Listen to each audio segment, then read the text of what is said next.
আসসালামু আলাইকুম। নতুন বছরের শুভেচ্ছা জানিয়ে শুরু করছি আজকের এই ভিডিও। আজকে আমাদের ভিডিওর থিম হচ্ছে চিকেন বিরিয়ানি বাবুর্চি স্টাইলে।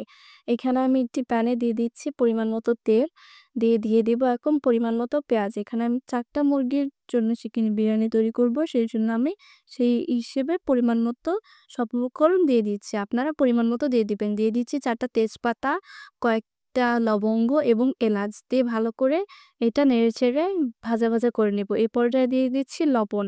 আমি আপনাদের জন্য মসলা রেডি করে রাখার ভিডিওটা রাখতে পারিনি, তার জন্য আমি দুঃখিত। কিন্তু আমি পরিমাণটা বলে দিচ্ছি। মসলার জন্য আমি এখানে ব্যবহার করেছি ২ টেবিল চামচ আদা রসুন বাটা, আর পেঁয়াজটা আগের যে বেরেস্তা ছিল সেটাই, এবং ১০০ গ্রাম বাদাম বাটা, ২ টেবিল চামচ মরিচ গুঁড়া, ১ টেবিল চামচ জিরা গুঁড়া। পরবর্তীতে আবার কষানোর পরে ১ টেবিল চামচ জিরা গুঁড়া দিয়ে এবং মরিচ দিয়ে এটাকে ভালো করে উঠিয়ে নিব। দেখতে পাচ্ছেন মুরগিটা সিদ্ধ হওয়ার পরে উঠিয়ে নিব। আলাদা যে মসলা ছিল সেটাকে ভেজে আমি গ্রেভির জন্য রেখে দিব। এবার একটি প্যানে দিয়ে দিলাম লবঙ্গ এবং এলাচ। আবারও বলি, আপনারা পরিমাণ মতো দিয়ে দিবেন। এ পর্যায়ে দিয়ে দিচ্ছি ১ কাপ তেল। তেল দেওয়ার পরে কিছু তেজপাতা দিয়ে ভালো করে ভেজে নিতে হবে। এ পর্যায়ে দিয়ে দিয়েছি ১ টেবিল চামচ আদা বাটা। দিয়ে দেখতেই পাচ্ছেন ভালো করে ভেজে নেওয়ার পর দিয়ে দিব পরিমাণ মতো চাল। এখানে আমি ৩ কেজি চাল ব্যবহার করছি। চাল দেওয়ার পরে ভালো করে সবকিছু একসাথে ভাজা করে নিব। এভাবে যদি আপনারা চালটাকে ভেজে নেন তাহলে খেতে অনেক ভালো লাগবে। এখানে দেখতেই পাচ্ছেন আমার চালটা ভাজা হয়ে গিয়েছে। এই পর্যায়ে এরকম ভাজা হয়ে গেলে আমি দিয়ে দিব পরিমাণ মতো পানি। এখানে আপনাদের পোলাওটা যদি আপনি একদম ঝরঝরে, নরম তুলতুলে এবং প্রফেশনাল স্টাইলে বানাতে চান, তাহলে আমি যে টিপসটি আপনাদের সাথে শেয়ার করছি সেটাই ব্যবহার করবেন।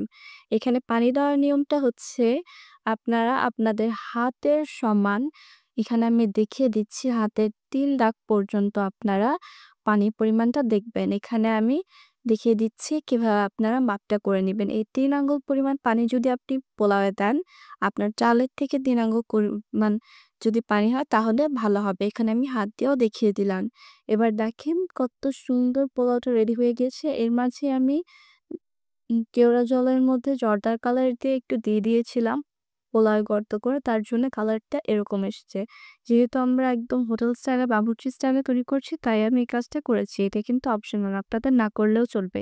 এই পর্যায়ে আপনাদেরকে পেঁয়াজ বেরেস্তাটা রেডি করে নিতে হবে। পেঁয়াজ বেরেস্তার সাথে চিনি, গুঁড়া দুধ এবং ঘি দিয়ে ভালো করে মাখিয়ে তারপর এই পোলাওয়ের উপরে সুন্দর করে বিছিয়ে দিতে হবে।